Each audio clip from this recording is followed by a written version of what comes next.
ഇതാണ് അപ്പം നമ്മൾ ഇന്നലെ രാത്രിയിൽ സ്റ്റേ ചെയ്ത പാർക്കിംഗ്. ഇവിടെ അടുത്ത് കൃഷിയിടങ്ങളൊക്കെയാണ്, നല്ല രസമുണ്ട്, നല്ല പൂവൊക്കെ ഇട്ട് നല്ല ഭംഗിയിൽ നിൽപ്പുണ്ട്. നമുക്ക് രാവിലെ ഇവിടുന്ന് ലോഡ് കിട്ടി. ഇവിടുന്ന് നമ്മളിപ്പോൾ ഞാൻ പറഞ്ഞ പോലെ തന്നെ തിരിച്ച് സ്ലോവാക്യയ്ക്ക് പോവുക. അപ്പം നമുക്ക് ഇപ്പം ലോഡ് എങ്ങോട്ടാണെന്ന് എനിക്കറിയത്തില്ല. ലോഡ് കയറ്റാനുള്ള അഡ്രസ്സ് മാത്രമേ കിട്ടിയിട്ടുള്ളൂ. അത് ഇവിടുന്ന് ഏകദേശം ഒരു 139 കിലോമീറ്റർ ഡിസ്റ്റൻസിലാണ് ഉള്ളത്. അപ്പോൾ നമ്മളിനി ഇവിടുന്ന് പോയി ലോഡ് കയറ്റുന്ന ആ സമയത്തിനുള്ളിൽ ഇവർ ലോഡ് എങ്ങോട്ടാണെന്നുള്ളത് അയക്കും, എങ്ങോട്ടാണ് പോകേണ്ടത്. കാരണം അവിടെ ചെന്ന് CMR എഴുതാൻ നേരത്ത് നമുക്ക് ഇത് കാണിക്കണം, നമ്മുടെ അൺലോഡിങ് അഡ്രസ്സ് ഉണ്ടെങ്കിൽ മാത്രമേ അവർ ലോഡ് തരുള്ളൂ. പിന്നെ നമ്മുടെ വണ്ടിക്ക് ചെറിയൊരു കംപ്ലൈൻ്റ് ഉണ്ട്. നിങ്ങൾക്ക് കാണാം, പാർക്കിൻ്റെ അപ്പുറത്തെ എൻജിൻ്റെ ലൈറ്റ് കത്തി. അപ്പം അത് 2-3 ദിവസമായി കത്തിയിട്ട്, അതുകൊണ്ട് അത് കാണിക്കണം. കഴിഞ്ഞ ബുധനാഴ്ച വണ്ടി സർവീസ് കഴിഞ്ഞ് ഇറക്കിയതേ ഉള്ളൂ, കഴിഞ്ഞ ബുധനാഴ്ച.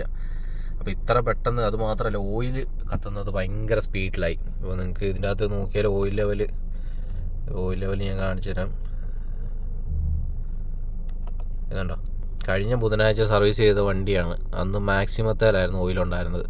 3000 കിലോമീറ്റർ അടുത്തേ ഉള്ളൂ, 2800 ഏതാണ്ടേ ആയിട്ടുള്ളൂ നമ്മൾ സർവീസ് കഴിഞ്ഞിട്ട് ഓടിയിട്ടുള്ളൂ. അപ്പോൾ ഇത്രയും ദിവസം ആ ഒരു 3000 കിലോമീറ്റർ കൊണ്ട് ഇത്ര ഓയിൽ കത്തിപ്പോയി.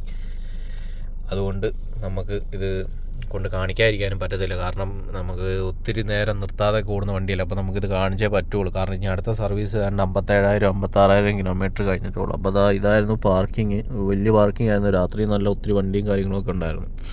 നമ്മളിങ്ങനെ ലോഡ് എടുക്കാനായിട്ട് പോയിക്കൊണ്ടിരിക്കുകയാണ്. അപ്പോൾ ഇവിടെ ഒരു മെഷീൻ കണ്ടു. ഇത് ആക്ച്വലി ഇത് മറ്റേ എക്സ്കവേറ്റർ പോലത്തെ ഒരു സാധനമാണ്. നമ്മൾ വലിയ ഈ മൈൻ പോലെയുള്ള സ്ഥലങ്ങളിലൊക്കെ വലിയ ഒന്നിച്ച് മണ്ണിങ്ങനെ എടുത്ത് ഇതിനകത്തുവഴി ഇങ്ങനെ തുറന്ന് പോകുന്ന ആ സാധനമാണ് ആ കാണുന്നത്. അത് ഇവിടെ എന്താണ് ഇങ്ങനെ കിടക്കുന്നതെന്ന് എനിക്ക് മനസ്സിലാകുന്നില്ല. ഇതിവിടെ ഇങ്ങനെ ഇട്ടിരിക്കുകയാണ് കുറച്ചായിട്ട്. പിന്നെ ഇവിടെ നമ്മളിപ്പോൾ പോകുന്ന വഴിക്ക് കുറച്ച് ദൂരേ വന്നുള്ളൂ, 100 കിലോമീറ്റർ താഴെ ഉള്ളൂ. 30-40 കിലോമീറ്റർ ഓടി. അപ്പം ഇവിടെ വന്നപ്പോൾ തന്നെ ഇവിടെ ബ്ലോക്ക്.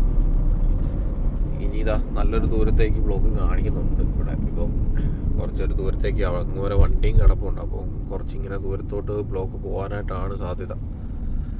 എന്താണോ ഇനിയിപ്പോൾ രാവിലെ. നമ്മളിപ്പോഴും ആ ബ്ലോക്കിൽ തന്നെയാണ്. ഇവിടെ ചെറുതായിട്ട് വണ്ടി നീങ്ങുന്നുണ്ട്. അപ്പം ഞാനൊരു കാര്യം കാണിക്കാൻ, നമ്മുടെ നാട്ടിലൊന്നും കാണാൻ പറ്റാത്തൊരു സാധനം. നമ്മുടെ നാട്ടിൽ എന്ന് പറഞ്ഞാൽ ഒരു ബ്ലോക്ക് ആയി കഴിഞ്ഞാൽ ഇതിലേക്കൂടെയൊക്കെ വണ്ടി തിരികെ കയറ്റാൻ പറ്റുമോ അതിലേക്കൂടെയൊക്കെ തിരികെ കയറ്റി പോകാറാണ് പതിവ്. ഇവിടെ കണ്ടോ, കറക്റ്റ് ലൈൻ മെയിൻറ്റെയിൻ ചെയ്താണ് ആൾക്കാർ പോകുന്നത്. ഒരാൾ പോലും സൈഡിൽ കൂടെയോ എങ്ങും കയറി വരത്തൂലൊന്നുമില്ല. 2 ലൈനുള്ള 2 ലൈനിൽ കറക്റ്റ്. അത് മാത്രമല്ല, ഈ 2 ലൈനിൻ്റെയും 2 അറ്റത്തൂടെയാണ് ആൾക്കാർ പോകുന്നത്. നടുക്ക് കുറച്ച് സ്പേസ് ഇട്ടിട്ടുണ്ട്. അത് വേറെ ഒന്നുമല്ല, ഇപ്പോൾ ഇവിടുന്ന് എമർജൻസി വാഹനങ്ങൾ, ആംബുലൻസ് അല്ലെങ്കിൽ പോലീസിൻ്റെ വണ്ടികൾ, വേറെ എന്ത് ടൈപ്പ് എമർജൻസി വാഹനങ്ങൾ വന്നാലും അവർക്ക് ഈസി ആയിട്ട് കടന്നു പോകണം. അതിന് വേണ്ടിയിട്ടാണ് ആൾക്കാർ ഇങ്ങനെ ചെയ്യുന്നത്. അത് നമ്മുടെ നാട്ടിലൊന്നും കാണാൻ പറ്റത്തില്ല. ഇത് എന്ന് പറയുന്നത് ആൾക്കാരുടെ തന്നെ ഒരു പ്രിക്കോഷനാണ്. കാരണം മുൻകൂട്ടി എന്ന് വെച്ചാൽ ഒരു ബ്ലോക്ക് ആകുമ്പം എമർജൻസി വാഹനങ്ങൾ വന്നാൽ എന്ത് ചെയ്യും എന്നുള്ള രീതിക്ക് അവർ തന്നെ ഇത് കണ്ടില്ലേ 2 സൈഡ് ചേർന്ന് പോകുന്നത്. അപ്പം വരുന്നൊരു വണ്ടിക്ക് ഇതിൻ്റെ നടുക്കൂടെ സുഖമായിട്ട് ക്രോസ് ചെയ്ത് പോകാം. ആ ഒരു ഉദ്ദേശത്തിലാണ് ഇവരിത് ചെയ്യുന്നത്. നമ്മുടെ നാട്ടിലൊന്നും ആൾക്കാർക്ക് ഇത്രയും മനസ്സില്ല. വന്നു കഴിയുമ്പോൾ എല്ലാവരും കൂടെ ചാടി ഇറങ്ങി അവിടെ കിടന്നുകൊണ്ട് അങ്ങോട്ട് വണ്ടി മാറ്റി, ഇങ്ങോട്ട് വണ്ടി മാറ്റി, അത് മാറ്റി ഇത് മാറ്റുന്നൊക്കെ പറഞ്ഞുകൊണ്ട് കിടന്ന് ബഹളം വെക്കുന്നല്ലാതെ വേറെ ആൾക്കാരും ചെയ്യാറില്ല. അതാണ് നമ്മുടെ നാട്ടിൽ പതിവായിട്ട് നടന്നുകൊണ്ടിരിക്കുന്ന ഒരു കാര്യം. നമ്മൾ ഹൈവേ ഒക്കെ വിട്ടു നല്ലൊരു ചെറിയൊരു ഗ്രാമപ്രദേശത്തിലേക്ക് കയറി. ഇതിലെയാണ് ഇനി ഒരു 21 കിലോമീറ്റർ ഉണ്ട്. അപ്പോൾ ഈ കാണുന്ന ആപ്പിൾ മരങ്ങളാണ് ഈ 2 സൈഡിൽ നിൽക്കുന്നത്. അത് ഇപ്പോൾ പൂത്ത് നിൽക്കുന്നതാണ്. കുറച്ച് ദിവസം കഴിയുമ്പോൾ ഈ പൂവൊക്കെ പോയി ഇതിൻ്റെ അകത്ത് ഇനി ആപ്പിളൊക്കെ ഉണ്ടാകാൻ തുടങ്ങും. അപ്പോൾ നല്ല ഭംഗിയായിരിക്കും. അപ്പോൾ വഴി തന്നെ കാണാൻ നല്ല രസമുണ്ട്. കാരണം ഈ 2 സൈഡിലും ഇങ്ങനെ കൃത്യമായിട്ട് മരവും വെച്ച് പിടിപ്പിച്ച്, അത് രണ്ടിനും ഏകദേശം 2 സൈഡിൽ നിൽക്കുന്ന മരങ്ങളും ഏകദേശം ഒരേ പൊക്കത്തിലും തന്നെയാണ് നിൽക്കുന്നത്. അപ്പം മാത്രമല്ല, ഒന്നിച്ച് ഇതൊക്കെ നല്ല പൂവൊക്കെ ഇട്ട് നിൽക്കുന്ന കാണാൻ തന്നെ നല്ല രസമുണ്ട്. കുറച്ച് ദൂരം ഇങ്ങനെ കൃഷിയിടം, അത് കഴിയുമ്പോഴേക്കും ഇതുപോലെ ഈ കൃഷി ചെയ്യുന്ന ആൾക്കാരുടെയൊക്കെ താമസിക്കുന്ന വീട്, അങ്ങനത്തെ കാര്യങ്ങളൊക്കെ വരും. അതൊക്കെ കഴിഞ്ഞിട്ട് ഇങ്ങനെ കുറച്ച് ദൂരം ഇവരുടെ ഇത് കഴിയുമ്പോഴേക്കും പിന്നെ അത് മാറുന്നു. അത് കഴിഞ്ഞിട്ട് കണ്ടോ, നമ്മളിതാ ഇപ്പോൾ അവിടെ നിന്ന് പുറത്തോട്ട് ഇറങ്ങുമ്പോൾ വീണ്ടും ഇവിടെ കൃഷിയിടങ്ങൾ പിന്നെ വരുവാണ്. ഇതൊക്കെ അവരുടെ വീടുകളും കാര്യങ്ങളൊക്കെയാണ്. അത് കഴിഞ്ഞ ഉടനെ ഇവിടെ വീണ്ടും നമ്മൾ കൃഷിയിടത്തിലേക്ക് കിടക്കുന്നു. ഇങ്ങനെ ഇത് കണ്ടില്ലേ, 2 സൈഡിലും നല്ല കൃഷിയിടങ്ങളും കാര്യങ്ങളൊക്കെ ആയിട്ട് ഞാൻ പോയിക്കൊണ്ടിരിക്കുകയാണ്. വീണ്ടും കൃഷിയിടങ്ങളൊക്കെ മാറി കുറച്ച് മരങ്ങളൊക്കെ തിങ്ങി പോകുന്ന വഴിയിലേക്ക് വന്നിരിക്കുകയാണ്. ഇവിടെ റോഡിന് വലിയ വീതിയൊന്നുമില്ല. അത് മാത്രമല്ല, വലിയ ട്രെയിലറും കാര്യങ്ങളൊക്കെ ഇതിലേക്കൂടെ വരുന്നുണ്ട്. ഇപ്പോൾ ഒരു ട്രെയിലർ അതിലേ വന്നിട്ട് ഒരു സൈഡിൽ കൂടെ നമുക്ക് പോകാനായിട്ട് ഇടയില്ലാത്ത രീതിയിൽ ബുദ്ധിമുട്ടായിപ്പോയി. പിന്നെ കുറച്ച് ദൂരമേ ഉള്ളൂ. നമ്മുടെ ഇവിടെ എത്തിയപ്പോൾ വീണ്ടും മരങ്ങളൊക്കെ രണ്ട് സൈഡിലുണ്ടെങ്കിലും സൈഡിലൊക്കെ വീടുകളും കാര്യങ്ങളും ഒക്കെ വരുന്നുണ്ട്. അപ്പം ഈ വഴിയിൽ ഇതിനു മുമ്പ് ഞാൻ വന്നിട്ടുണ്ടെന്നാണ് എൻ്റെ ഒരു വിശ്വാസം. നമ്മളിപ്പോൾ പോകുന്ന ജർമ്മനിയിലെ ഒരു ഗ്രാമത്തിലൂടെയാണ്. ഇവിടെ ഹൈവേ ഒക്കെ വിട്ടു മാറി നല്ലൊരു ഗ്രാമപ്രദേശമായിട്ടാണ് എനിക്ക് തോന്നുന്നത്. കാരണം മൊത്തവും കൃഷികളും, വളരെ സൈലൻ്റ് ആയിട്ടുള്ളൊരു പ്രദേശം. വലിയ ഒത്തിരി വീടുകളും ആൾക്കാരുകളും ഒന്നുമില്ല. ഈ ഇരിക്കുന്ന വീടൊക്കെ കുറച്ച് ഫ്രീ ആയിട്ടാണ് ഇരിക്കുന്നത്. കാരണം തൊട്ടടുത്ത് വീടുകളൊന്നും ഇല്ലാതെ ഇരിക്കുന്നു. അങ്ങനത്തെ നല്ലൊരു ഏരിയയിൽ കൂടെയാണ് ഇപ്പോൾ പോയിക്കൊണ്ടിരിക്കുന്നത്. ഒരു എന്താ പറയുക, ഒരു പൊല്യൂഷൻ കാണാൻ പറ്റുന്നില്ല, ഒരു വേസ്റ്റ് ഇല്ല അവിടെ ഇവിടെയൊന്നും. നല്ല പച്ചപ്പ്, കൂടാതെ അങ്ങനെ ആൾക്കാരൊന്നുമില്ല. എനിക്ക് തോന്നുന്നത് ഇവിടെയൊക്കെ താമസിക്കുന്ന ആൾക്കാർ നല്ലൊരു പീസ്ഫുൾ ലൈഫായിരിക്കും ഇവിടെയൊക്കെ. ഗൂഗിൾ മാപ്പ് നമുക്കൊരു പണി തന്നതാണ് ഈ കാണുന്നത്. നമ്മളതാണ് ഇത്രയും ചെറിയൊരു പാലത്തെ കൊണ്ട് കയറ്റി. ഇതിൻ്റെ അകത്തു നിന്നൊക്കെ ഇറങ്ങി പോകാനായിട്ട് ഒരു ശകലം ബുദ്ധിമുട്ടുണ്ട്. ഒരു വിധത്തിൽ അതിൻ്റെ അകത്ത് നിന്ന് ഇറങ്ങി പൊയ്ക്കൊണ്ടിരിക്കുക. ഇത് ഇടയ്ക്ക് ഇങ്ങനത്തെ പോസ്റ്റൊക്കെ കിട്ടും. സാധാരണ ഇതൊക്കെ വരുന്നത് ഇറ്റലി വെച്ചിട്ടാണ്. ഇറ്റലിയിൽ ഇതുപോലത്തെ നല്ല പണിയൊക്കെ കിട്ടും. നമ്മുടെ വണ്ടിയുടെ പുറകിൽ ഒരു ക്യാമറ ഉണ്ട്. ക്യാമറ ശരിക്കും പറഞ്ഞാൽ ഇളകിയിരിക്കും. അതിൻ്റെ കാരണം ഇറ്റലിയിൽ ഒരു ടണലിൻ്റെ അകത്ത് പോയതാണ്. അപ്പം ആ ടണലിന് ഏകദേശം 2.5-3 മീറ്ററിന് താഴെ ഉള്ളു. അപ്പോൾ നമ്മുടെ വണ്ടിക്ക് 2.5 മീറ്ററാണ് പൊക്കം, അങ്ങനെ ഏതാണ്ടാ തോന്നുന്നത്. അപ്പം ഈ വണ്ടിയുടെ ഇതിനെക്കാട്ടിലും പൊങ്ങിയാണ് പുറകിലത്തെ റിവേഴ്സ് ക്യാമറ ഇരിക്കുന്നത്. അത് ശ്രദ്ധിച്ചില്ല.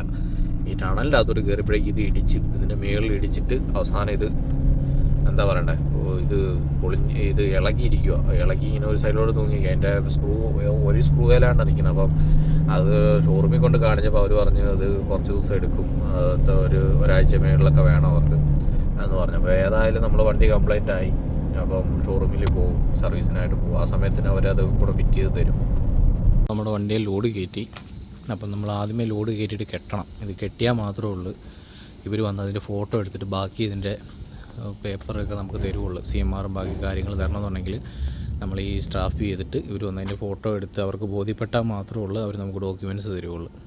നമ്മൾ ലോഡ് കയറ്റിയത് ആ കമ്പനിയിൽ നിന്നാണ്. അപ്പോൾ ആദ്യം തന്നെ അവർ എൻ്റെ ഇടയ്ക്ക് നിന്ന് ഉപ്പൊക്കെ ഇടിച്ച് മേടിച്ചു. പിന്നെ പോലെ നമ്മളകത്ത് വീഡിയോ ഒന്നും എടുക്കരുത്, ഫോട്ടോ എടുക്കരുത് എന്നുള്ളത്. അപ്പോൾ അതിൻ്റെ അകത്തുനിന്ന് അങ്ങനെ വലുതായിട്ടൊന്നും എടുക്കാൻ പറ്റിയില്ല. ഞാൻ ലോഡ് കയറ്റുമ്പോൾ സാറിനൊരു ഫോട്ടോ എടുക്കുന്നത്. അപ്പോൾ അതിൻ്റെ കൂട്ടത്തിൽ ഞാൻ ചെറിയൊരു വീഡിയോ എടുത്തു, അത്രയേ ഉള്ളൂ. അപ്പോൾ നമ്മളിതാ വണ്ടി ഇവിടെ കുറച്ച് നേരം നിർത്തി. കാരണം ഹംഗറിക്കാണ് ട്രിപ്പ്. നാളെ രാവിലെ 6 മണിക്കാണ് അൺലോഡിങ് സമയം. അപ്പോൾ ഇവിടുന്ന് ഏകദേശം ഒരു 10 മണിക്കൂറോളം ഉണ്ട്. അപ്പോൾ ഫുഡൊക്കെ കഴിച്ചിട്ട് പതിയെ പോകാമെന്ന് വിചാരിച്ചു. ഇപ്പോൾ ഒരു 2 മണിയാകാറായി. നമ്മൾ ലോഡ് എടുത്തിട്ട് പോകുന്ന വഴിയാണ്.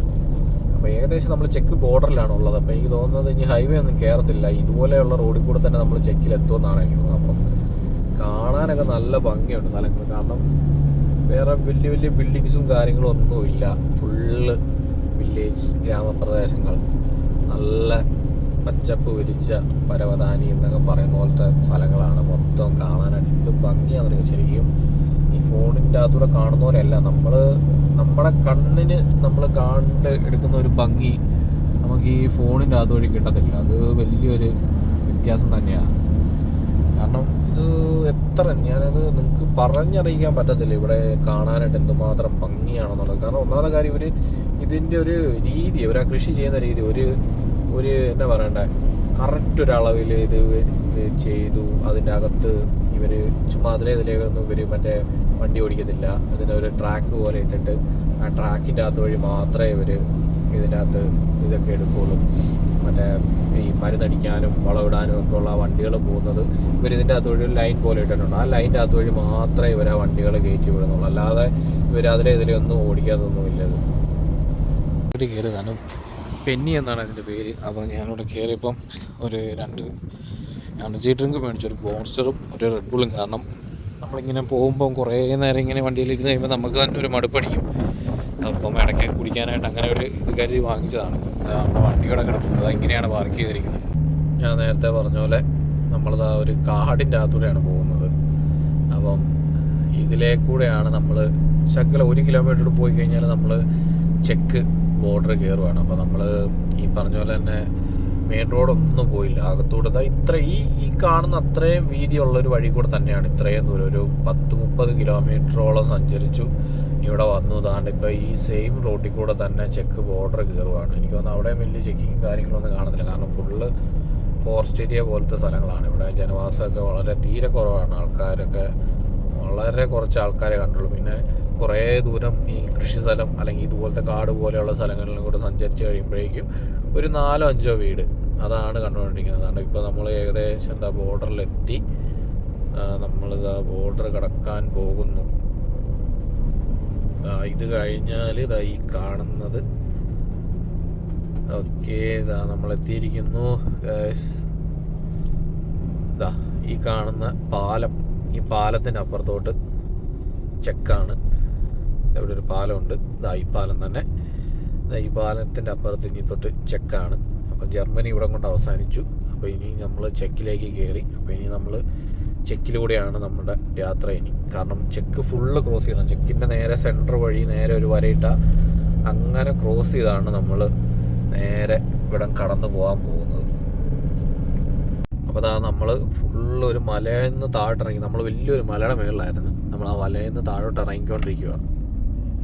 മൊത്തം ഹെയർപിന്ന് പോലത്തെ നല്ല വളവുകളൊക്കെയാണ് ഉള്ളത്. പിന്നെ ഒത്തിരി വണ്ടികളൊന്നും കാണുന്നില്ല. വളരെ കുറച്ച് വണ്ടിയേ ഉള്ളൂ. അപ്പോൾ കുറച്ച് നേരത്തെ വരെ നമുക്ക് ഫോണിൽ റേഞ്ചോ നെറ്റോ ഒന്നും കിട്ടുന്നില്ലായിരുന്നു. ഇപ്പോൾ നമ്മൾ ജർമ്മനി ക്രോസ് ചെയ്ത് ഇപ്പോൾ ചെക്കിലിറങ്ങി. ചെക്കിങ് നമ്മളിപ്പോൾ വലിയൊരു മല പോലത്തെ ഒരു സ്ഥലമാണ്. ആ മലത്തെ നമ്മളിങ്ങനെ താഴോട്ട് ഇറങ്ങിക്കൊണ്ടിരിക്കും. അപ്പോൾ ഈ താഴെ ഇറങ്ങി ചെന്ന് ഇതെല്ലാം കഴിയുമ്പോഴേക്കും നമ്മൾ ഒരു ഹൈവേ, ഏതെങ്കിലും ഒരു ഹൈവേയിലോട്ട് തന്നെ കയറും. അത് സാധാരണ അങ്ങനെയാണ്. ഇങ്ങനെ ചെല്ലുമ്പോഴേക്കും താഴെ ഒരു ചെറിയൊരു സിറ്റി, ആ സിറ്റി കഴിയുമ്പോഴേക്കും നമ്മളൊരു ഹൈവേയിലോട്ട് കയറും. അപ്പോൾ ഇനി ഏകദേശം 746 കിലോമീറ്റർ 8 മണിക്കൂർ കാണിക്കുന്നത്. ഈ 746 കിലോമീറ്റർ എന്ന് പറയുന്നത് നമുക്ക് ലോഡ് ഇറക്കാനുള്ള സ്ഥലത്തോട്ടല്ല, നമുക്ക് സ്ലോവാക്കിക്കകത്തുള്ള ഒരു ക്രോസിംഗ് പോയിന്റ് ആണ്. ഈ ക്രോസിംഗ് പോയിന്റ് എന്ന് പറഞ്ഞാൽ നമ്മൾ ഹംഗറിയിൽ നമ്മൾ ടോൾ ഓഫ് ചെയ്താണ് പോകുന്നത്. അപ്പം നമ്മൾ ഇവിടുന്നേ നമ്മൾ അൺലോഡിങ് ലൊക്കേഷൻ ഇട്ട് കഴിഞ്ഞാൽ ഒരു വേറൊരു ഇത് കാണിക്കും. അതുമാത്രമല്ല ഇവിടുന്നേ നമുക്ക് ടോൾ ഓഫ് ചെയ്യാൻ പറ്റത്തില്ല. അപ്പം ഇവിടുന്ന് ഓഫ് ചെയ്ത് കഴിഞ്ഞാലും വേറെ റൂട്ട് കാണിക്കും, ഡിസ്റ്റൻസ് കൂടുതലായിരിക്കും. അപ്പോൾ നമ്മൾ ക്രോസിംഗ് പോയിന്റ് എത്തി കഴിയുമ്പോഴേക്കും ലൊക്കേഷൻ മാറ്റി അൺലോഡിങ് പോയിന്റിലോട്ടുള്ള ലൊക്കേഷൻ ഇട്ട് നമ്മൾ ടോൾ ഓഫ് ചെയ്യും. അപ്പോൾ നമുക്ക് ടോൾ ഇല്ലാത്ത റോഡ് മാത്രമേ കാണിക്കുകയുള്ളൂ. എന്നിട്ട് അതിലേ നമ്മൾ പോയി ലോഡ് ഇറക്കും. ഹൈവേ നമ്പർ 8 ചെക്കിലുള്ള ഒരു ഹൈവേ ആണ്. അപ്പോൾ ഈ ഹൈവേ തുടങ്ങുന്നത് സ്റ്റാർട്ടിങ് ആണ്. ഈ ഹൈവേയുടെ സ്റ്റാർട്ടിങ് ആയത് ഇവിടുന്നാണ്. ഈ ഹൈവേ തുടങ്ങി ഇങ്ങനെ പോകുന്നത്. ഇതിനി അങ്ങ് കിടക്കുക, എന്താ പറയണ്ടേ, പ്രാഗ് വഴി അങ്ങ് സ്ട്രെയിറ്റ് പല വഴിക്ക് ഇങ്ങനെ പോയിരിക്കും. അപ്പോൾ ഇവിടെ നിന്നാണ് ഇതിൻ്റെ സ്റ്റാർട്ടിങ് വരുന്നത്. അപ്പോൾ അവിടെ എന്തോ ആക്സിഡൻറ്റ് എന്തോ ഉണ്ടായിട്ടുണ്ട്. നല്ല ബ്ലോക്കാണ്. അത് നല്ല ദൂരത്തിൽ കിടപ്പുണ്ട്. ആക്സിഡൻറ്റ് തന്നെയാണ്. കാരണം നമുക്ക് മാപ്പിൽ കാണിക്കുന്നുണ്ട് ആക്സിഡൻ്റ് ആണെന്നുള്ളത്. അപ്പം ഇനി കുറച്ച് നേരം ഇവിടെ ഇനി എടുക്കും എന്ന് പറഞ്ഞാൽ ഒരു രക്ഷയില്ലാത്ത ബ്ലോക്കാണ്. നമ്മളിത് അതിനകത്ത് ഇങ്ങനെ നിൽക്കുകയാണ് സ്റ്റക്കായിട്ട്. അപ്പം നമ്മൾ ഏകദേശം പ്രാഗ് എത്തി. ഇവിടുന്ന് ഒരു 10-12 കിലോമീറ്റർ കൂടെ കഴിഞ്ഞാൽ പ്രാഗാണ്. പ്രാഗിൻ്റെ ഔട്ടറിലാണ് ആക്ച്വലി ഇത് നിൽക്കുന്നത്. അപ്പം ചിലപ്പോൾ ആക്സിഡൻ്റ് ആവാൻ സാധ്യതയില്ല. ചിലപ്പോൾ ഈ പ്രാഗ് സിറ്റിയുടെയൊക്കെ തന്നെ ബ്ലോക്ക് തന്നെ ആയിരിക്കും ഇത്. കാരണം ഇവിടെ എപ്പോഴും ഇതുപോലെ ബ്ലോക്കൊക്കെ ഉള്ളതാണ്. കാരണം പാതിരാത്രി വരെ ഇതുപോലെ ബ്ലോക്ക് ഞാനിവിടെ ഇങ്ങനെ കണ്ടിട്ടുണ്ട്. പറഞ്ഞ പോലെ തന്നെ ആക്സിഡൻ്റ് ആയിരുന്നു. ആ വണ്ടി ദേ കിടക്കുന്നു. നമ്മളിപ്പോൾ പ്രാഗ് സിറ്റിയിലാണുള്ളത്. പ്രാഗ് സിറ്റിയും കാര്യങ്ങളൊക്കെ സൂപ്പറാണ്. പക്ഷേ ഇവിടുത്തെ ട്രാഫിക്കാണ് സഹിക്കാൻ പറ്റാത്തത്. നമ്മളിപ്പോൾ ഈ ട്രാഫിക്കിൽ ഈ വന്നിട്ട് ഏകദേശം ഒരു 1.5 മണിക്കൂർ മുകളിലായി. എവിടെ തിരിഞ്ഞാലും ട്രാഫിക് ബ്ലോക്ക് കാരണം ഒരു രക്ഷയില്ല. നമ്മുടെ സമയമാണ് പൊക്കോണ്ടിരിക്കുന്നത്. ഇപ്പം തന്നെ നമ്മുടെ അറൈവ് ടൈം രാത്രി ഏകദേശം 1:30 ആയി. വെളുപ്പിന് നാളെ രാവിലെ 1:30-2 മണിയൊക്കെ ആയി ഇപ്പോൾ കാണിക്കുന്നത്. കാരണം ഈ ബ്ലോക്ക് കുറച്ച് മുമ്പ് ആക്സിഡൻറ്റിൻ്റെ ബ്ലോക്ക്, അത് കഴിഞ്ഞപ്പോൾ ഇപ്പോൾ ടൗണിലോട്ട് ഇതിൻ്റെ അടുത്ത് വന്നപ്പോൾ ഇവിടെ മൊത്തം ഇങ്ങനത്തെ ബ്ലോക്ക് എല്ലാം കൂടെ കൊണ്ട് ഒരു രക്ഷയില്ല. ഇവിടെ അടുത്തെങ്കിലും പോകാൻ പറ്റുമെന്ന് എനിക്ക് തോന്നുന്നില്ല. കാരണം ഹൈവേയിലോട്ട് ഇറങ്ങി ഇത് അടുത്ത ബ്ലോക്ക് ഒരു രക്ഷയില്ല. ആംബുലൻസ് ഒക്കെ ഇതിൻ്റെ ഇടയിൽ കൂടെ മിന്നായം പോലെ അങ്ങോട്ട് പോയിട്ടുണ്ട്. എനിക്ക് തോന്നുന്നത് പിന്നെ എന്തോ ആക്സിഡൻറ്റ് എന്തോ ആയിട്ടുണ്ട്. ഇവിടെ ഒരു രക്ഷയില്ല. സംഭവം സിറ്റി കാര്യങ്ങളൊക്കെ സൂപ്പറാണ്. നമുക്ക് വന്നു കഴിഞ്ഞാൽ വീണ്ടും വരാനൊക്കെ തോന്നും. പക്ഷേ ഇവിടുത്തെ ബ്ലോക്ക് ഭയങ്കര ഒരു അന്യായ ബ്ലോക്ക് തന്നെ ഇവിടെ ഉള്ളത്. പറയാതിരിക്കാൻ പറ്റത്തില്ലത്. നമ്മൾ വീണ്ടും ബ്ലോക്കിലകപ്പെട്ടിരിക്കുന്നു. ചെക്കിലാണ് ഇപ്പോഴും പോയിക്കൊണ്ടിരിക്കുകയാണ്. നമ്മളിപ്പോൾ സ്ലോവാക്കിയയിലോട്ടാണ് പോയിക്കൊണ്ടിരിക്കുന്നത്. അവിടുന്ന് സ്ലോവാക്കിയ കയറിയിട്ടേ നമ്മൾ ഹംഗറി പോവുള്ളൂ. അപ്പോൾ ഈ ബ്ലോക്കിൻ്റെ കാരണം എന്താണെന്ന് അറിയില്ല. ഇതിൻ്റെ അത് ബ്ലോക്ക് മാത്രമേ കാണിക്കുന്നുള്ളൂ. വേറെ ആക്സിഡൻറ്റോ അങ്ങനെ കാര്യങ്ങളൊന്നും കാണിക്കുന്നില്ലതാ. ഇനി നമുക്ക് ഏകദേശം ഒരു 509 കിലോമീറ്ററും കൂടെയാണ് ക്രോസിംഗ് പോയിൻ്റ് വരെ കാണിച്ചിരിക്കുന്നത്. അപ്പം തന്നെ 12 മണിയായി. പിന്നെ നമ്മുടെ അവിടുന്ന് ക്രോസിംഗ് പോയിൻ്റ് കഴിഞ്ഞിട്ട് പിന്നെ ഒരു 100-150 കിലോമീറ്ററാണ് ലോഡ് ഇറക്കാനുള്ള സ്ഥലത്തോട്ട്. അപ്പോഴേക്കും അത് നമ്മൾ ടോൾ ഓഫാക്കിയിട്ട് പോകുന്നതുകൊണ്ട് ഏകദേശം ഒരു 5-6 മണിക്കൂർ അവിടെയും പോവും. അപ്പോൾ എല്ലാം കൊണ്ട് 5-6 മണിക്കൂർ എടുക്കത്തില്ലെങ്കിലും എങ്ങനെ പോയാലും 2 മണിക്കൂർ എടുക്കും. അപ്പം വെളുപ്പിന് 2 മണി 3 മണി എല്ലാം കൊണ്ട് നമുക്ക് ഇന്നത്തെ ദിവസം സുഖമായി. പിന്നെ ഒരു സമാധാനം എന്ന് പറഞ്ഞാൽ ഇത് ലാസ്റ്റ് ട്രിപ്പാണ്. ഇത് കഴിഞ്ഞിട്ട് നമ്മൾ തിരിച്ച് പോവുക. നമ്മൾ എന്താ പറയണ്ടേ, ഇത് കഴിഞ്ഞിട്ട് നമ്മൾ നേരെ നമ്മുടെ കമ്പനിയിലോട്ട് തിരിച്ചു പോവാണ്. വണ്ടി കംപ്ലൈൻറ്റ്. അപ്പം ഇനിയിപ്പോൾ അടുത്ത ആഴ്ച കഴിഞ്ഞിട്ടേ മിക്കവാറും ട്രിപ്പുള്ളതായിരിക്കും. എന്താണെന്ന് ഇതിലെ ബ്ലോക്ക് എന്ന് പറഞ്ഞാൽ അമ്മാതിരി ബ്ലോക്ക്, എവിടെ തിരിഞ്ഞാലും ബ്ലോക്കാണ്. പിന്നെ ഒന്നും പറയണ്ട, വളരെ സ്ലോ മൂവിങ് ആണ്. നമുക്കൊന്നും പോകാനേ പറ്റുന്നില്ല, 100 പോലും പറ്റുന്നില്ല. അപ്പം എന്താ, അതും കൂടാതെ ക്ലൈമറ്റ് വളരെ മോശം. നിങ്ങൾ ഈ കാണുന്ന പോലെയല്ല, നല്ല ഇത് ഒരു മേഘങ്ങളും കാര്യങ്ങളും മഴയൊന്നും ഇല്ലെങ്കിലും ഭയങ്കര കാറ്റാണ്. നമ്മുടെ വണ്ടിയും കൂടെ ആയിട്ട് പോകുന്നില്ല. അപ്പോൾ വണ്ടി തന്നെ പോകുന്ന വഴിക്ക് റോഡിൽ നിൽക്കുക. ഈ ക്രോസ് വിൻഡ് അസിസ്റ്റൻസ് എന്ന് പറയുന്ന സാധനം ഓണായിട്ട് തന്നെ ഇത് നിന്ന് പോവുക. അതുപോലത്തെ കാറ്റാണ് വീശിക്കൊണ്ടിരിക്കുന്നത്. നമ്മൾ സ്റ്റിയറിംഗിൽ നിന്ന് കൈയെടുത്താൽ വണ്ടി ഏതെങ്കിലും ഒരു സൈഡിലോട്ട് പോകും. അതാണ് അവസ്ഥ. ബൈക്കിൽ കയറിയിട്ട് എനിക്ക് കാണിക്കാനായിട്ട് വേറെ ഒരു വീഡിയോ ഇല്ല, ബ്ലോക്കിൻ്റെ വീഡിയോ മാത്രമേ ഉള്ളൂ. ഇത് എന്ത് കാര്യത്തിനാണ് ഈ ബ്ലോക്കൊന്നും ഒരു പിടുത്തവും കിട്ടുന്നില്ല. കാരണം ഒരു സ്ഥലത്ത് മാത്രമേ ഒരു ആക്സിഡൻ്റ് ആണുള്ളൂ. ബാക്കി സ്ഥലത്തൊക്കെ ഭയങ്കര ബ്ലോക്കാണ് ഈ ഹൈവേയിൽ. കുറച്ച് ദൂരം നമ്മൾ ഭയങ്കര സ്ലോ ആയിട്ട് പോകും. അത് കഴിയുമ്പോഴേക്കും ഫ്രണ്ടിൽ ഒരു തടസ്സവും ഇല്ല, ഒന്നുമില്ല. പിന്നെ നമ്മൾ കുറച്ച് ദൂരം സ്പീഡിൽ പോകും, പിന്നെയും ബ്ലോക്കാവും.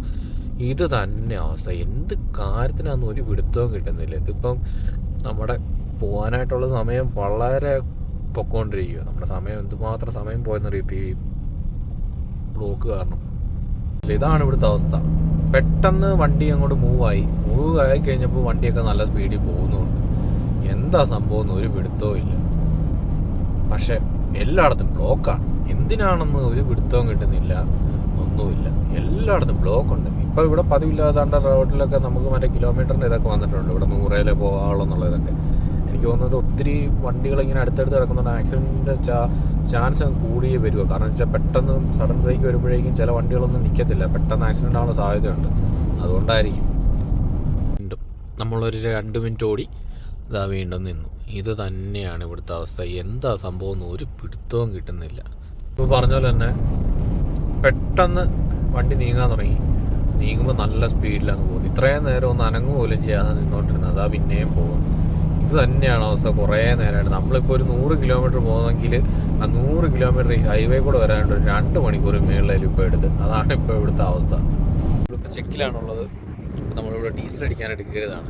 യൂറോവാക്കിൻ്റെ തന്നെ ഒരു പമ്പാണ്. നമ്മളിവിടെ ഡീസൽ അടിക്കാൻ വേണ്ടി കയറിയപ്പോഴേക്കും ഒരു സാധനം കണ്ടു ഇവിടെ പാർക്ക് ചെയ്തിട്ടിരിക്കുന്നത്. കണ്ടിട്ട് മനസ്സ് തന്നെ അങ്ങ് തകർന്നു പോയി. അപ്പോൾ നിങ്ങളെ കൂടെ ഒന്ന് കാണിച്ചേക്കാന്ന് വിചാരിച്ചാൽ ഇതാണ് ഐറ്റം.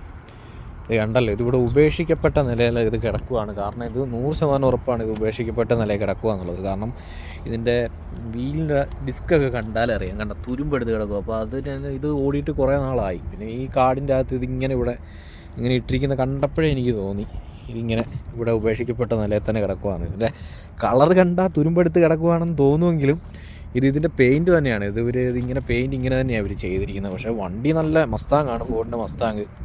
ഇതെനിക്ക് തോന്നുന്നത് 8 ലിറ്റർ ആയിരിക്കും വരുന്നത്, V8 എഞ്ചിൻ വരുന്നതായിരിക്കും ഇത്. പക്ഷേ ഇങ്ങനെ കിടക്കുന്ന കാണുമ്പോൾ ഒരു സങ്കടം. ഇതിൻ്റെ കൂടെ തന്നെ വേറൊരു വണ്ടിയും കൂടെ കിടപ്പുണ്ട്. ഇതൊരു ബെൻസിൻ്റെ വണ്ടിയാണ്. ഇതിൻ്റെ പേരെനിക്കറിയില്ല. ഇതുപോലെ തന്നെ ഇങ്ങനെ ഉപേക്ഷിക്കപ്പെട്ട നിലയിൽ ഇവിടെ കിടക്കുക.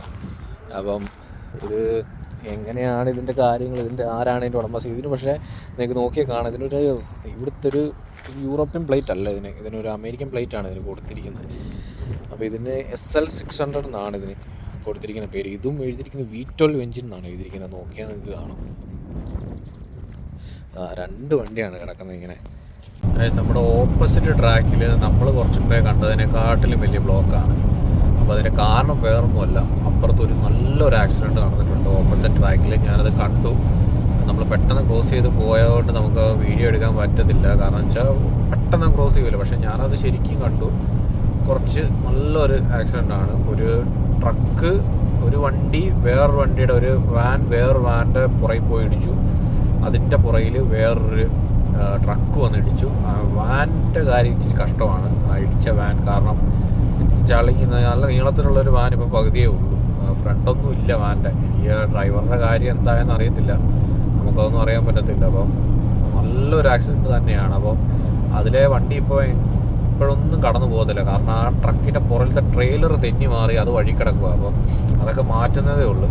അപ്പോൾ അതുകൊണ്ട് ഇനി ആ റൂട്ടിൽ ശല സമയം എടുക്കും. അപ്പോൾ ഈ ബ്ലോക്ക് എന്താണെന്ന് വെച്ച് കഴിഞ്ഞാൽ ഇവർ ഇടയ്ക്ക് അവിടുന്ന് ഒരു 4-5 കിലോമീറ്റർ ഇപ്പറേ മാറി വഴി ബ്ലോക്ക് ചെയ്തിട്ട് അവിടുന്ന് വേറൊരു വഴി കൂടെ തിരിച്ചു വിടും. അപ്പോൾ സിംഗിൾ ലൈനായിട്ടേ പോവുള്ളൂ. അപ്പോൾ ഇവിടം വരെ ഇതുപോലെ ഡബിൾ ലൈനിൽ ഇത്രയും വണ്ടി വന്നിട്ട് പെട്ടെന്ന് അവിടെ സിംഗിൾ ലൈൻ ആക്കുമ്പോഴേക്കും ഉള്ള ബ്ലോക്കാണ് ഈ കാണുന്നത്. അങ്ങ് വരെ കിടക്കും. എനിക്ക് തോന്നുന്നു ഒരു 10-12 കിലോമീറ്റർ ദൂരത്തിൽ കാണും. കാരണം ആ ആക്സിഡൻറ്റ് നടന്നിട്ട് കുറച്ച് സമയമായിട്ടുണ്ട്. അതുകൊണ്ട് അതവിടെ അറിയാനുണ്ട്. കാരണം വെച്ചാൽ അവർ വണ്ടി മറ്റേ ഇതിൻ്റെ ഇത് കൊണ്ടുപോകുന്ന ആക്സിഡൻറ്റ് കഴിഞ്ഞിട്ട് ഇത് കൊണ്ടുപോകുന്ന വണ്ടികളൊക്കെ വന്നിട്ടുണ്ട് അവിടെ. ആ ട്രെയിലർ മാറ്റാനായിട്ടുള്ള കാര്യങ്ങളൊക്കെ നടക്കുന്നത്. അപ്പോൾ ഇതൊക്കെ വന്നിട്ട് കാര്യങ്ങളൊക്കെ ചെയ്ത് ഏകദേശം അത് അവസാനിക്കാറായി. അപ്പം ഒത്തിരി നേരമായി ആക്സിഡൻറ്റ് നടന്നിട്ട്. അപ്പോൾ ഈ ബ്ലോക്കും അതിനനുസരിച്ച് തന്നെ കാണും. നല്ല ദൂരത്തിൽ കിടപ്പുണ്ടായിരിക്കും.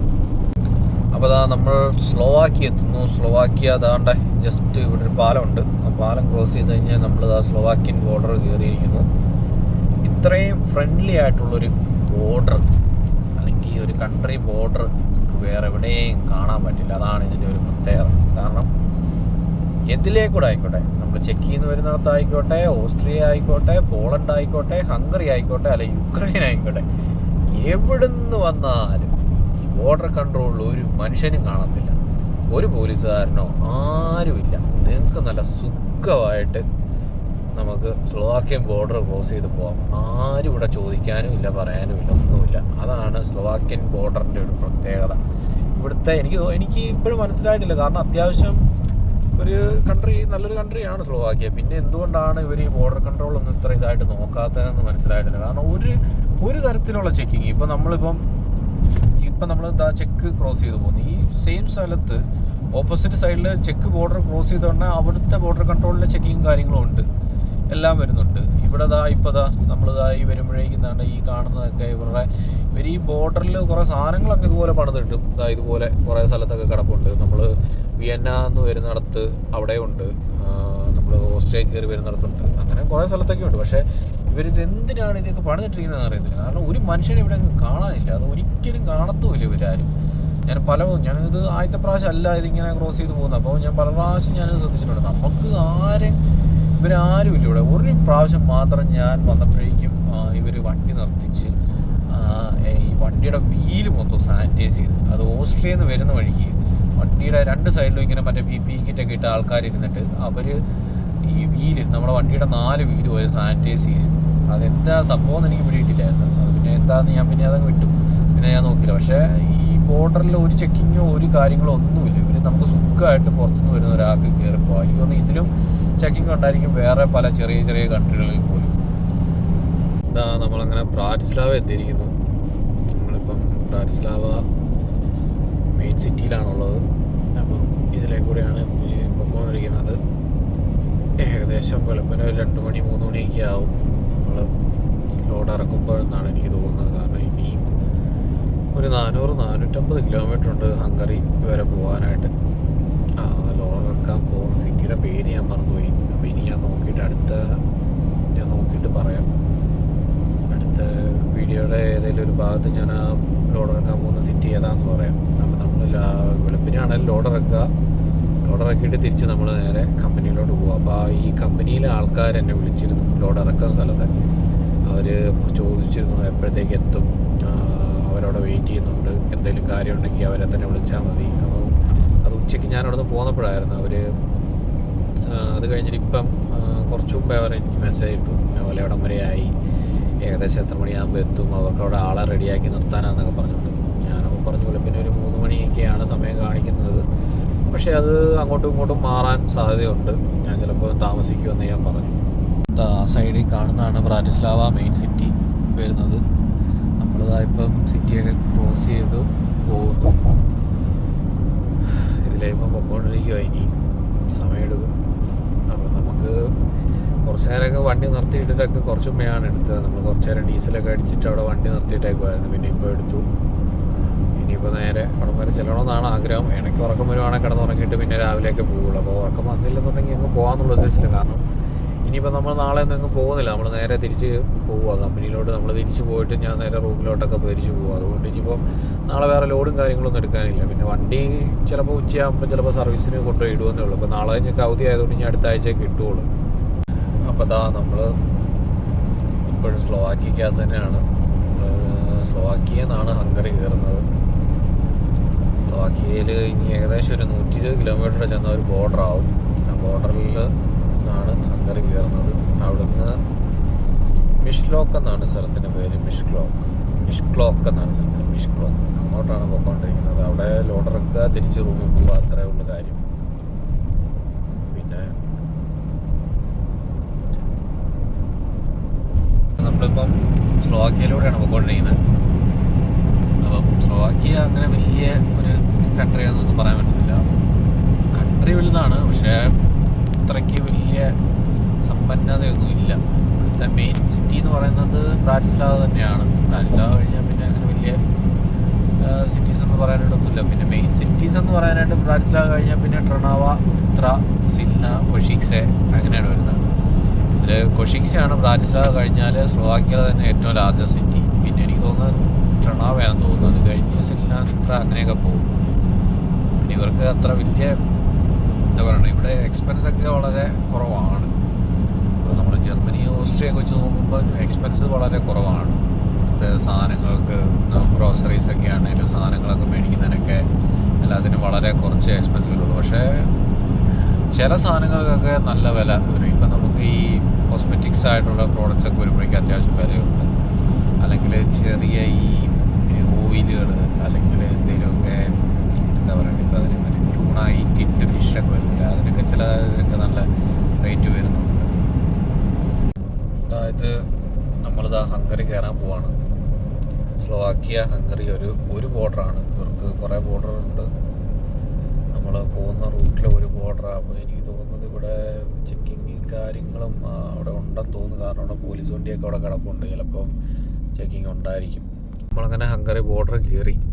അവിടെ പോലീസുകാരവിടെ കിടപ്പുണ്ടായിരുന്നു. അവർ പക്ഷേ മൈൻഡൊന്നും ചെയ്തില്ല. എനിക്ക് തോന്നുന്നു അവർ വണ്ടിക്കകത്ത് കിടന്ന് ഉറങ്ങുമായിരുന്നു തോന്നുന്നു. അതുകൊണ്ടായിരിക്കും അവർ മൈൻഡ് ഒന്നും ചെയ്തില്ല. ഇവിടെ ഇവിടെ റോഡ് പണി നടക്കുവാണ്. അപ്പം സിംഗിൾ ലൈനേ ഉള്ളൂ. അപ്പം അതുകൊണ്ട് അവർ ഇവിടെ ഇങ്ങനെ സ്റ്റോപ്പ് വെച്ചിരിക്കുന്നത്. ഇതുപോലെ ഒരു സൈഡിലോട്ട് പോകുന്നവർക്ക് മാത്രം സിഗ്നൽ വെച്ച് ഒരു സൈഡിൽ നിന്ന് മാത്രം വണ്ടി കടത്തി വിടുന്നു. അങ്ങനെയാണ് ചെയ്തിരിക്കുന്നത്. കാരണം ഇവിടെ റോഡ് പണി നടക്കുക. ഞാൻ ഇതിനു മുമ്പ് പോയപ്പോൾ 2-3 സ്ഥലത്തുണ്ടായിരുന്നു. അപ്പോൾ 2-3 സ്ഥലത്ത് ഇതുപോലെ തന്നെയാണ് വണ്ടി വിട്ടുകൊണ്ടിരുന്നത്. ഇനിയിപ്പോൾ പോലീസുകാർ പുറകെ വന്ന് നിർത്തിക്കുമോ എന്നറിയത്തില്ല. രാത്രി ആയതുകൊണ്ട്, കാരണം ഏകദേശം രാത്രി 1:30 ആറായതുകൊണ്ട് ഇനി ചിലപ്പോൾ അവരെങ്ങാനും വന്ന് നിർത്തിക്കുമോ എന്നുള്ള ചെറിയ ഡൗട്ടുണ്ട്. നമ്മൾ ലോഡ് ഇറക്കാനുള്ള കമ്പനി വന്നു. ഇതാണ് കമ്പനി. അപ്പോൾ നമ്മൾ ലോഡ് കയറ്റിയ കമ്പനിയുടെ തന്നെ ഹംഗറിയിലൊരു ബ്രാഞ്ചാണിത്, വെയർഹൗസാണിത്. അപ്പോൾ സെക്യൂരിറ്റി ഇവിടെ ഉണ്ട്. പുള്ളിക്കാരൻ ഇംഗ്ലീഷ് അറിയത്തില്ല. അപ്പോൾ പുള്ളിക്കാരൻ മൊമെൻറ്റ് എന്ന് പറഞ്ഞിട്ട് പുള്ളി ഇറങ്ങി ഒരു പോക്ക്. എങ്ങോട്ടാണ് പോയെന്നൊന്നും ഒരു പിടുത്തമില്ല. അപ്പോൾ വെയർഹൗസ് 24 മണിക്കൂറും വർക്കിംഗ് ആണെന്നാണ് എനിക്ക് തോന്നുന്നത്. അങ്ങനെ നമ്മൾ ലോഡൊക്കെ ഇറക്കി തിരിച്ച് സ്ലോവാക്യ കൊഷിക്സെ തന്നെ തിരിച്ച് വന്നിരിക്കുകയാണ്. ഇവിടെയാണ് നമ്മുടെ കമ്പനി ഉള്ളത്. അപ്പോൾ നമ്മൾ ആദ്യം പോയി ഡീസൽ അടിക്കണം. കാരണം കമ്പനിയിൽ വണ്ടി കൊണ്ട് തിരിച്ചിടുന്നതിന് മുമ്പ് എപ്പോഴും ഡീസൽ ഫുൾ ടാങ്ക് ആക്കി വേണം കൊണ്ടിടാനെന്നാണ് അവിടെ നിന്ന് പറഞ്ഞിരിക്കുന്നത്. അപ്പം അതിന് വേണ്ടിയിട്ട് നമ്മളിപ്പോൾ ഡീസൽ അടിക്കാൻ പോകും. അപ്പം നമ്മൾ കൊഷിക്സയിൽ ഇവിടെ വന്നു കഴിഞ്ഞാൽ ഒരു പമ്പിൽ നിന്ന് മാത്രമേ അടിക്കുകയുള്ളൂ. അത് പമ്പല്ല, ഒർലാൻ എന്ന് പറയുന്നൊരു ഇതാണ്. ഞാൻ പറഞ്ഞ ഒർലാൻ എന്ന് പറയുന്ന ഒർലാൻ എക്സ്പ്രസ് എന്നാണ് ഇതിൻ്റെ പേര്. ഇവിടുത്തെ ഒരു പ്രത്യേകത എന്താണെന്ന് വെച്ച് കഴിഞ്ഞാൽ ഇവിടെ ഇതിന് ഡീസലിന് വിലക്കുറവാണ്.